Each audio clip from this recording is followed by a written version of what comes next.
Hello everyone. तो स्वागत है आपका आपके प्लेटफॉर्म गेटिनिटी पर, जहां पर बैक टू बैक हम लोग आपको इन्फॉर्मेशन प्रोवाइड कर रहे हैं जो भी रिक्रूटमेंट्स निकल करके आ रहे हैं।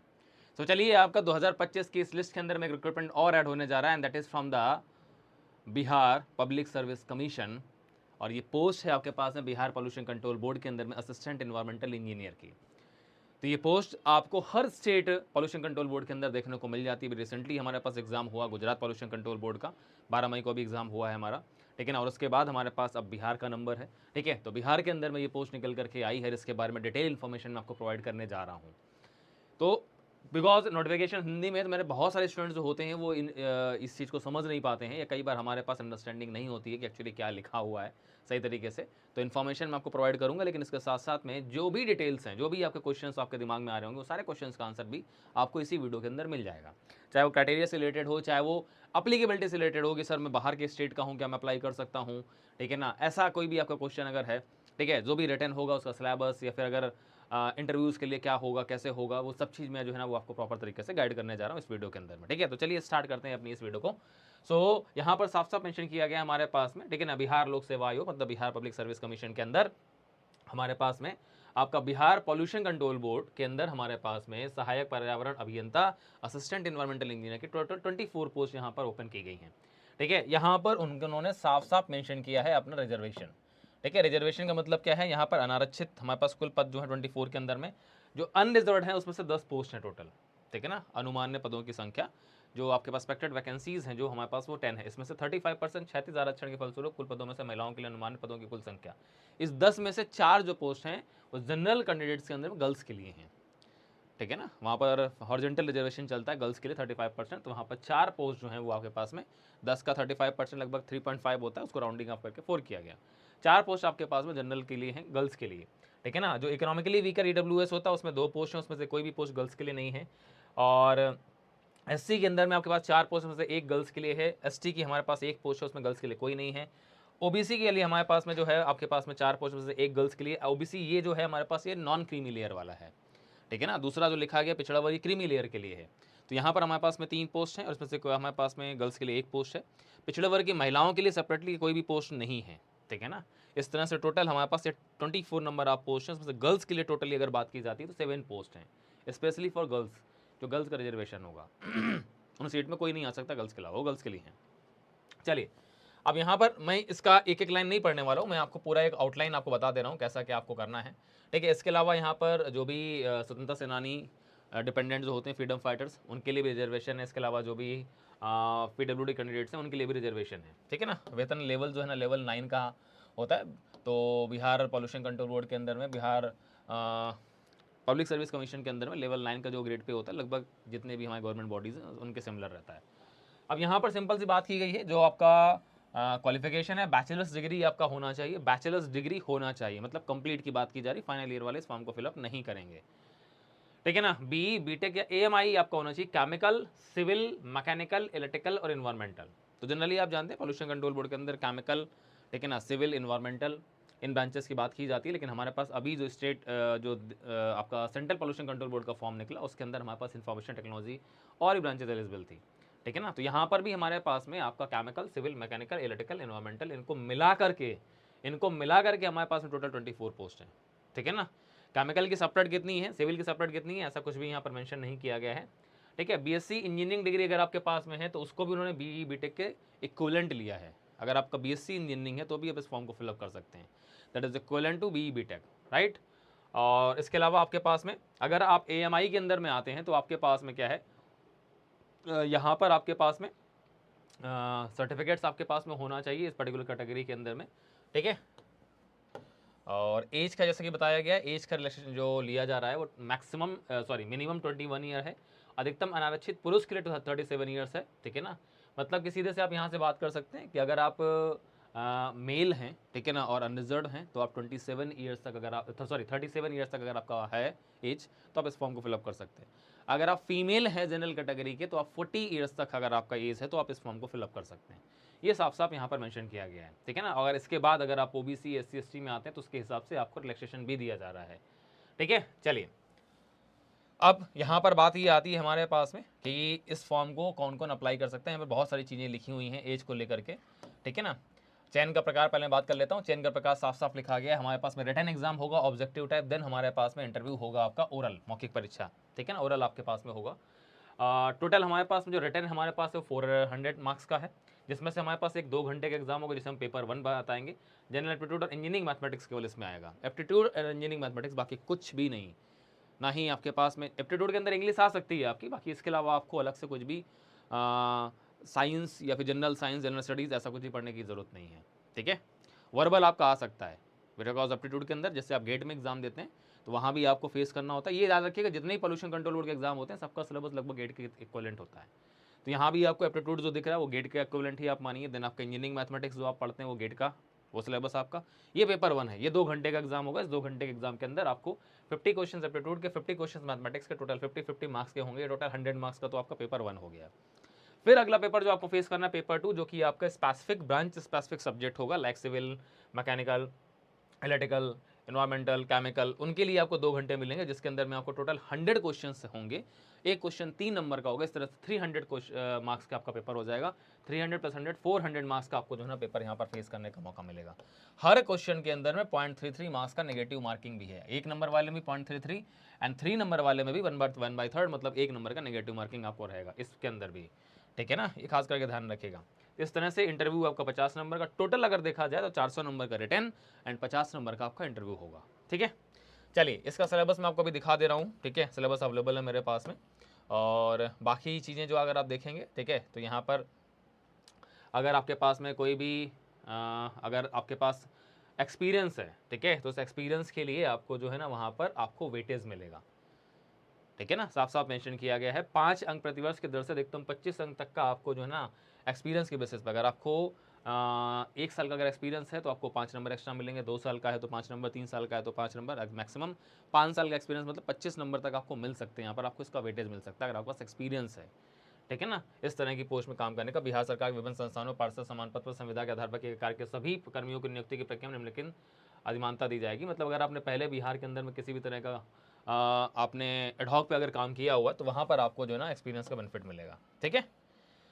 चलिए साक्षात्कार के लिए हमारे पास सिंपल सी बात ये है कि साक्षात्कार के लिए आपके पास में प्राप्त अंकों समान पद पर संविदा के आधार पर किए गए कार्य की अधिमानना के में प्राप्त अंक के आधार पर चयनित साक्षात्कार के आमंत्रित किया जाएगा, ठीक है। 50 नंबर आपको मिलेंगे, ठीक है। और इसके लिए इन्होंने ऐसा कुछ नहीं लिखा है कितने रेशियो पे कॉलिंग की जाने वाली है। आपका जो भी आपका एग्ज़ाम होगा, ठीक है ना, तो ये एग्ज़ाम आपको ऑफलाइन ही होता है, CBT नहीं होगा, ये ऑनलाइन एग्ज़ाम नहीं होगा, ये ऑफलाइन एग्ज़ाम OMR बेस्ड आपका एग्ज़ाम होगा, ठीक है। चलो अब बात आती है आरक्षण।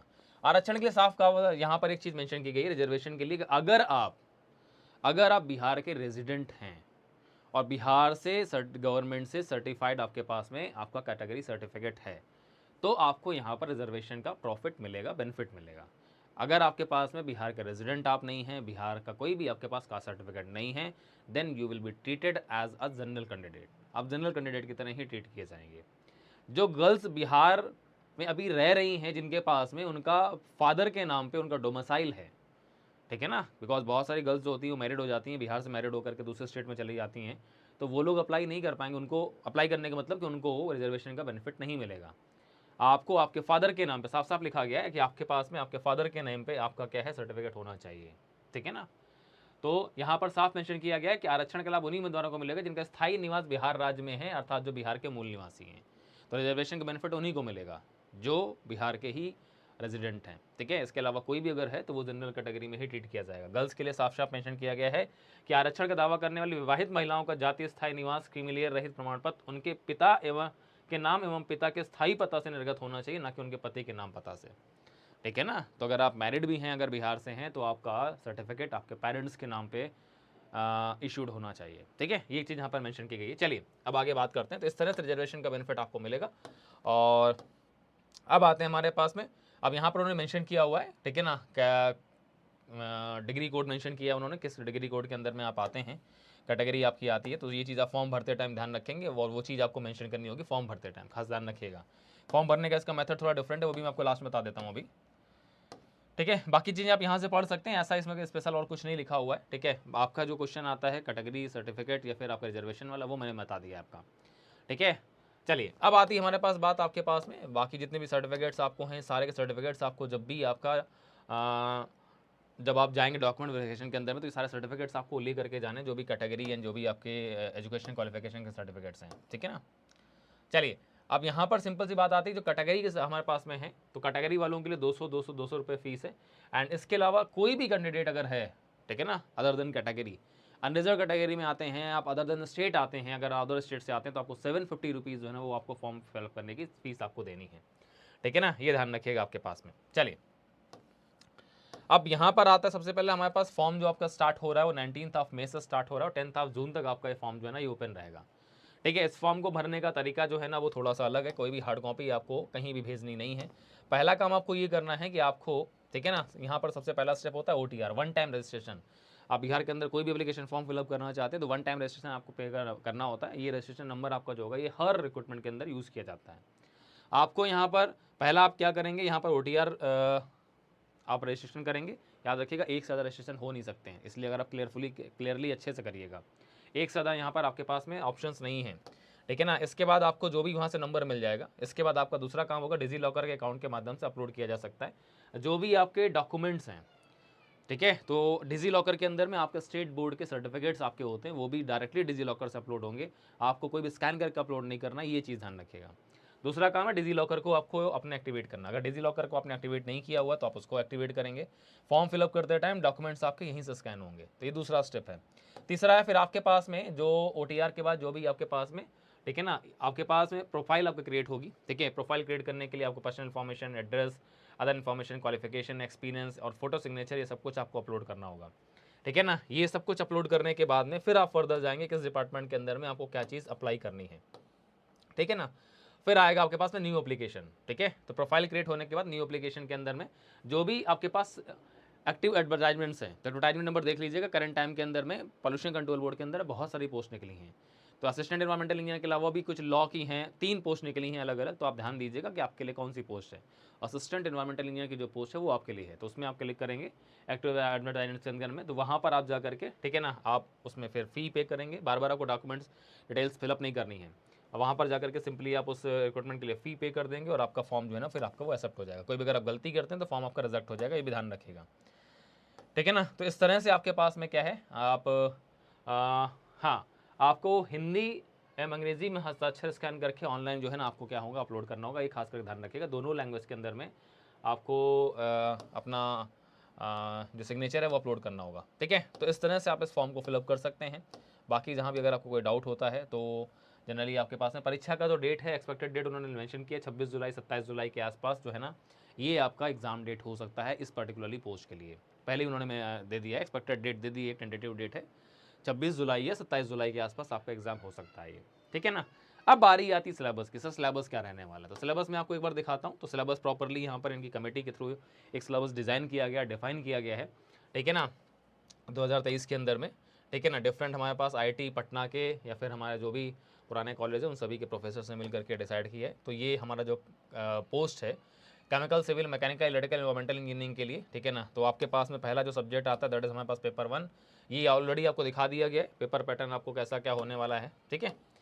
एंड इसके बाद आता है सिलेबस। एप्टीट्यूड के अंदर आपको क्या मिलेगा, fill in the blanks, verbal reasoning, sentence completion, grammar, syllogism, jumble paragraph, parts of speech, phrases, मतलब कि आपके पास लॉजिकल रीजनिंग, डाटा इंटरप्रिटेशन, जो गेट का सिलेबस होता है वही पूरा है, ठीक है ना। इंग्लिश भी आएगी, देन आपके पास में जो डाटा इंटरप्रिटेशन या फिर लॉजिकल रीजनिंग होती है वो आपको पूरा मिलेगा। मैथमेटिक्स देखेंगे तो मैथमेटिक्स का एक एक लाइन आपका गेट का सिलेबस है, क्रॉस चेक कर लीजिएगा। पूरा इंजीनियरिंग मैथमेटिक्स का जो सिलेबस है वो गेट का सिलेबस है, ठीक है। तो कुल मिला करके आपको गेट के अपार्ट कुछ भी करने की जरूरत नहीं है, ये सिलेबस आपका गेट का है। पेपर 1 2 घंटे का जो 50 क्वेश्चन आपको करने हैं। फिर आते हैं पेपर 2 के अंदर में, अगर आपका ब्रांच केमिकल है, सिविल है, मैकेनिकल, इलेक्ट्रिकल या एनवायरमेंटल, कोई भी अगर आपका ब्रांच है तो उसके हिसाब से सिलेबस हर पेजेस में यहाँ पर मेंशन किए गए हैं। चलिए मैं सिलेबस आपको दिखा देता हूँ, है ना, आपके ब्रांच के अकॉर्डिंगली। तो यहाँ पर सबसे पहले बात आती है केमिकल इंजीनियरिंग। केमिकल इंजीनियरिंग का पहला topic process calculation, thermodynamics, exactly वही लिखा हुआ जो गेट का सिलेबस है, ठीक है ना। पहला सब्जेक्ट या पहला एक एक टॉपिक आपका वही है जो गेट का सिलेबस है। Then fluid mechanics and mechanical operation, इसका सिलेबस भी आपका पूरा का पूरा गेट का सिलेबस है, ध्यान से आप देख सकते हैं, ठीक है। हीट ट्रांसफर के अंदर अगर आप देखने जाएंगे तो ये भी सिलेबस हमारा गेट का ही सिलेबस है। मास ट्रांसफर के अंदर सिलेबस भी गेट का सिलेबस है, एक एक लाइन एक एक पॉइंट आपका गेट का सिलेबस है। Then CRE, then instrumentation process control, ठीक है ना। Then plant design and economics, chemical technology, बस इतना ही है आपके पास में, जितना गेट के सिलेबस के अंदर आता है उतना ही है आपके पास, ठीक है। तो उतने ही यहाँ पर आपको सारे के सारे सब्जेक्ट्स रखे गए हैं।